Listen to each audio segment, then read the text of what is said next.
Manchester United have just confirmed that Ruben Amorim will not be keeping Ruud van Nistelrooy as the assistant manager. We also have some news on Ruben Amorim's plans, including formation, player targets, and also player profiles, and also apparently Antony set for exit talks in the January transfer window. These are some of the topics we will be discussing on this morning's show. But before we get into that, please do me one small favour. Smash a like on today's video. Make sure you go and give it the thumbs up right now. Let's try and hit 500 likes on this episode. And if this is your first time watching today, don't forget to subscribe. We're very close to 40,000, so go and do that right now. Okay, let's start the show off by talking about Ruud van Nistelrooy. That's the big story of the last 24 hours. First of all, let's start with some positivity. We can confirm that Ruben Amorim has landed in Manchester with all of his coaches. There was a video yesterday that circulated of him at Carrington meeting Omar Barada, Jason Wilcox, Dan Ashworth, etc. I think they were all there. I think everybody was there apart from Jim Ratcliffe, all of the others. Really, really excited about that. Obviously, we're going to be getting loads and loads of content over the next week, pictures, interviews, all of that good stuff. Apparently, Manchester United are still waiting for his work visa.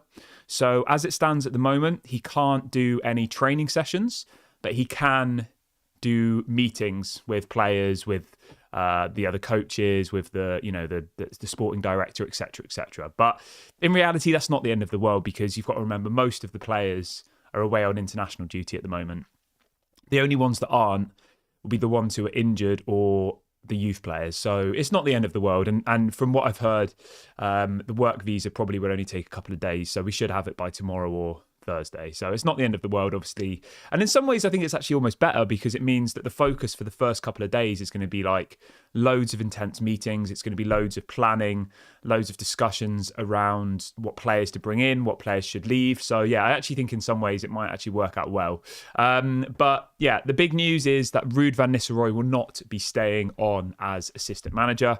And I think in reality, this was probably to be expected. I know everybody had an opinion on this. Some people thought that he should stay. Some people thought that he should go. But I think when you actually really, really think about it, Ruud van Nistelrooy is, for me, is good enough to go and be a manager somewhere else. He proved that at PSV. He won the Dutch league with PSV. I think he won the Dutch Super Cup as well. So, he clearly wasn't going to be the assistant manager. We all know that, because Ruben Amorim was bringing his assistant manager with him from Sporting. So why would he bring his assistant from Sporting and then say, oh no, Ruud van Nistelrooy is going to be the assistant? Like, it didn't make any sense. And I think for me, it felt like Ruud van Nistelrooy would have just been kind of given some random job just to keep him around. And I just don't think that makes sense. You can't have somebody who's more capable working in a lower job, because I think otherwise Ruben Amorim's always going to be looking over his shoulders, So for me, I think this is actually the best thing for everybody. I know some people will be upset about this news and some people will say they should have kept him. But I actually think from Ruud van Nistelrooy's perspective, this period as the interim manager, he handled it incredibly well. And I think this only now builds his CV, where he could go to another club now.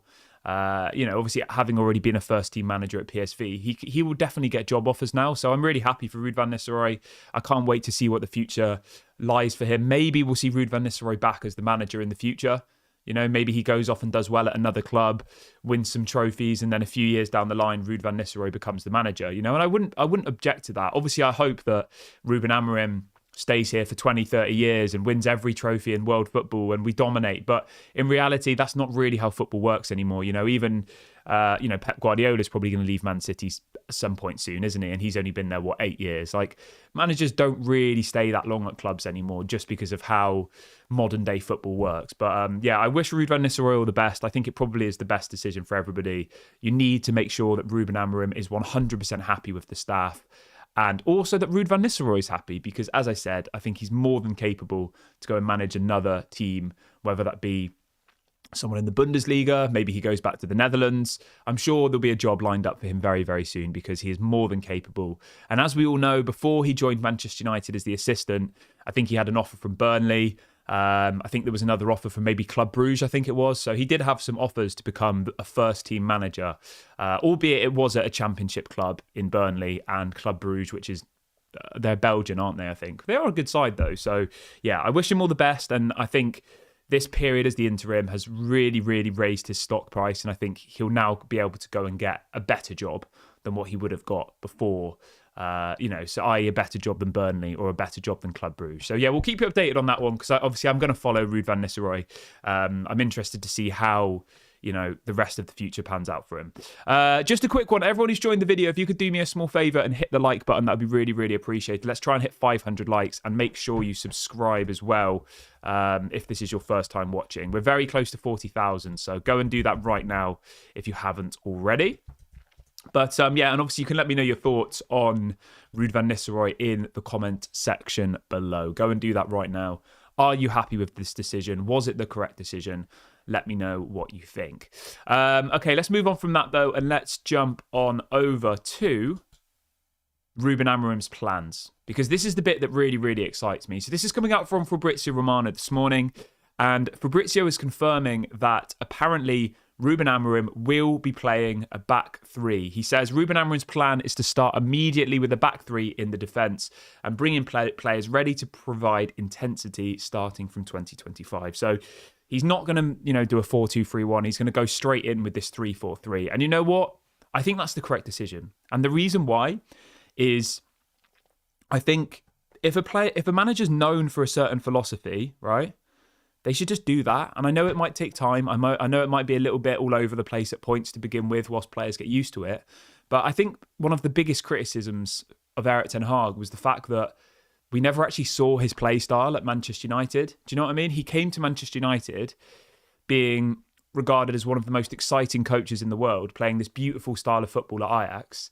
He comes to Manchester United and he just completely changes his philosophy. And I think that was why a lot of the Man United fans eventually turned against him, because they're sat there saying, with Erik ten Hag, this wasn't the man we signed from Ajax. We've got something different. And I think Ruben Amorim has to really put a stamp down on this Manchester United squad. The Manchester United fan base are patient. Some of the fan base are anyway. But I think the Man United fan base will want to see an identity. They'll want to see something different. They'll want to see what he was trying to do at Sporting Lisbon. Yes, in the first game, we're not going to be playing like Sporting Lisbon because he was there for 4 or 5 years. He'd done countless amounts of training sessions. But we still want to get an idea of this different formation, this different philosophy, this different patterns of play. And I think that's probably where most Man United fans will really judge Ruben Amorim. At the end of this season, we'll say, I can see a different style of play. It works at Manchester United. You might then say, right, these players don't work in this style of play. Some of the names that have been mentioned to me this morning in relation to players who won't work are people like Christian Eriksen. Obviously, his contract expires. Obviously, he's not the quickest anymore. People like Johnny Evans apparently might retire at the end of the season. You can already kind of pinpoint the players that won't work in a Ruben Amorim team, because you need players with intensity. You need players who have that, that physical attributes, not physical, athleticism, that's the word I'm looking for. Players like Manuel Ugarte who can run constantly, players like Garnacho who can run constantly, players like Martinez, those types of players. Whereas at the moment we've got quite a bloated squad with older players, Casemiro, obviously we said Christian Eriksen, Johnny Evans, you could even argue Harry Maguire, Lindelof, like quite a lot of slow players who aren't very quick, and they're not very good at playing an intense style of football. So, I think this is probably going to be the hardest part for him. If you look through the squad, right? Lindelof, I think, doesn't have that intensity. Maguire doesn't have the intensity. Johnny Evans doesn't. I think the rest of the defence probably do. Harry Amas does. Malacia does. Martinez does. De Ligt does. Lenny Yoro does. Mazraoui does. That's fine. You move over to the midfield. I think Christian Eriksen, Casemiro definitely will be looked to be shipped off, because neither of them have that intensity anymore, are they? They're both 32 years of age. And then you look at the attackers, and I think pretty much all of the attackers will be okay in this Ruben Amorim kind of team. They're all quite young.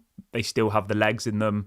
It will be interesting to see how he fits in all of our attackers, because obviously he does play this 3-4-3, which means that he has wing backs, and it's whether Garnacho and Rashford can play as wing backs. I would probably say no, to be honest. I think if you're going to go for a wing back now and you're playing this fullback system, someone like a Frimpong is probably somebody he'll look at. Obviously, we'll wait and see what happens. But yeah, it's going to be very interesting to see how it fits in. But the general news this morning is that, he's going to be looking to ship out players who he doesn't feel have the intensity. And those players that have been mentioned to me this morning are Casemiro, Christian Eriksen, Harry Maguire, Johnny Evans. He's going to retire anyway. So there's kind of 4 or 5 players you can already see there that just don't have the legs anymore and just won't work in a Ruben Amorim style team. I mean, Bruno Fernandes is a prime example, right? He has the intensity. He runs constantly. Like, he'll be perfect in a Ruben Amorim team.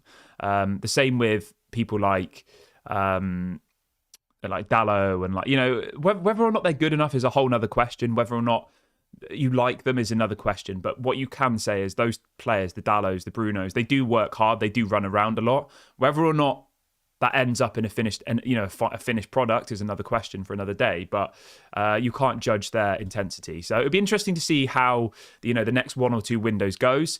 The story also goes on to say this morning that apparently Manchester United will be active in the January transfer window, and part of this story is reporting that apparently. Let me just have a little sip of my tea. Actually, I always seem to forget to drink my tea when I'm on my videos. And part of this story is actually suggesting that apparently Antony wants to hold talks with Ruben Amorim to understand his position. Now, I've got a little bit of a crazy theory here, right?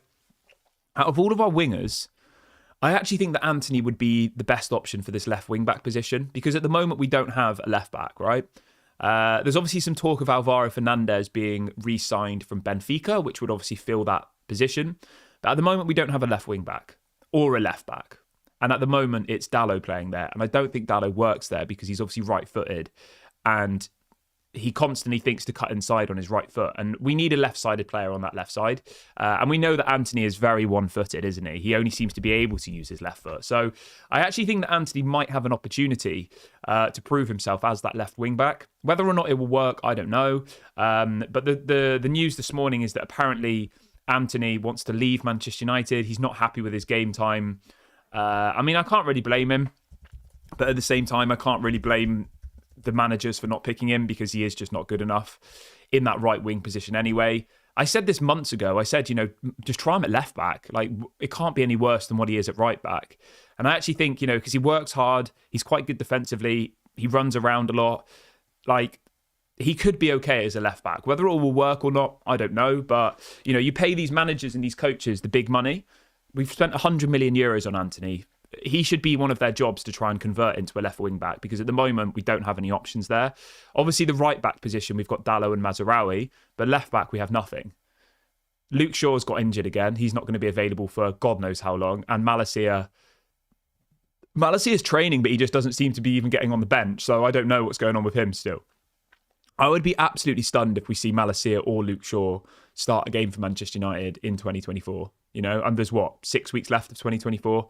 I don't think we'll see it. Maybe we'll see them at some point next year. But if you think by the time it gets to Christmas or New Year, we're like halfway through the season. So that would have meant that Luke Shaw and Malacia would have probably missed at least half of this season. So, it'll be interesting to see what happens with Antony. Obviously, he didn't go on international duty. So there will be a few players in and around Carrington, players who were either injured or players who didn't get picked. Antony, Casemiro, Kobe Mainoo was injured, Mason Mount, Lenny Yoro, Marcus Rashford, Maguire. Like, there's going to be a decent amount of players at Carrington working with Ruben Amorim and his team over the next couple of weeks. So that's quite good. And maybe Ruben Amorim will think, let's give Antony a shot at left wing back. Let's give it a go. Although arguably, I guess Diogo Dalot might be okay there, but I'm not convinced with Dalot at left back, to be honest. I don't think it works. I think, he is very one-footed, Diogo Dalot, and he always seems to think, let's cut in on the right foot. But let me know what you think of this theory. I know it sounds a little bit crazy, but we did spend 100 million euros on Antony, so we need to try and get the best out of him, I think. Peter says Dalot won't work under Ruben Amorim. He doesn't fit at all. He won't be able to defend. Yeah, that's kind of fair. Yeah, Dalot does struggle to defend. Somebody's saying, I'm really excited to see Manuel Ugarte under Ruben Amorim. Yep. Daniel says the whole world thinks that the left wing-back position is perfect for Antony, except for Antony. So he's effectively saying that all of the Manchester United fans all think that let's give Antony a go at left wing-back, but Antony clearly doesn't want to play there. Do you remember, was it a couple of months ago, Erik ten Hag put Antony on at left-back and Antony was kicking off, wasn't he? Yeah, so Jackie says that many players must be sold in January. Yeah, I don't think we'll see that many players go, but ones with their contracts expiring, I imagine Manchester United will try and move on. Eriksen, Maguire, Lindelof, all three of those players' contracts expire in June. So it might be that Man United try and scrape a couple of million for some of those players. Although, you know what? Out of all of the centre-backs who are leaving, obviously Johnny Evans and Lindelof both are leaving in the summer. Harry Maguire's contract's also up. I think there's a bit of an argument to keep Maguire, maybe, only because of this back three. Three centre-backs. Remember, Harry Maguire, for England, when he played with three centre-backs, was actually quite good. He won the player of the tournament in the Euros in 2022. Now, I think in a back four, Harry Maguire is not good enough, but I honestly think that with three centre-backs, it might be worth giving him like a 1-year contract extension just to give it a go. Because the thing you've got to remember is, right, in this summer, coming in June, three centre-backs are out of contract. Lindelof, Maguire and Evans. We've only got 6 centre-backs at the moment and we already have an injury crisis, right? If we let go of all 3 of those centre-backs in the summer, the only centre-backs we'll have left is Lenny Yoro, Martinez and De Ligt, right? 3 centre-backs. And we play a back 3. You're going to need 6 centre-backs if you're playing a back 3, aren't you? Because you need to ensure for squad rotation. We have 6 centre-backs at the moment and we play a back 2 and we still have injuries. So my fear is if they let go of all 3 of those players whose contracts expire, then we'll probably have to sign another 3 centre-backs, which, how much is that going to cost? I mean, if you go for a Branthwaite, maybe you go for, I don't know. I mean, even a Branthwaite on his own is like 70 million, you know?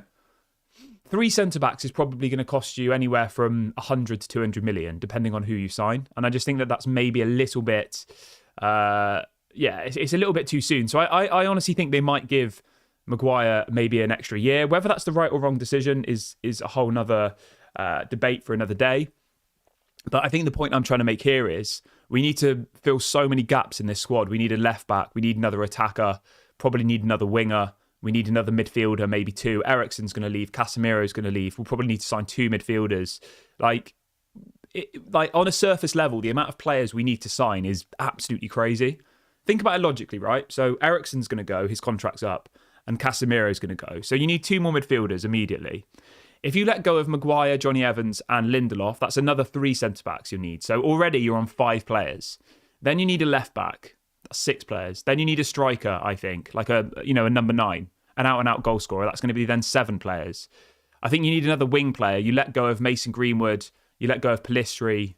And you let go of Jadon Sancho. You let rid of 3 wingers in the summer and you didn't bring one in. We need another winger. We probably need 8 or 9 players.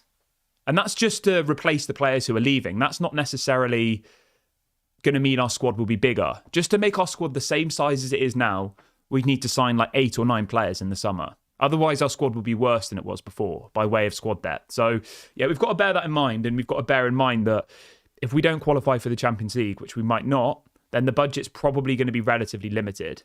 Because obviously we are, treading on a fine line with the financial fair play situation. But it'd be very interesting to see how it all progresses. But I'm going to wrap the video up here, guys. Please make sure to drop a like before you leave. Subscribe to the channel if you're new. This has been Daily Red Devil. Thank you very much for watching the show this morning. I hope you have enjoyed it. I'll catch you all very, very soon, and I'll speak to you all later. Have a great day.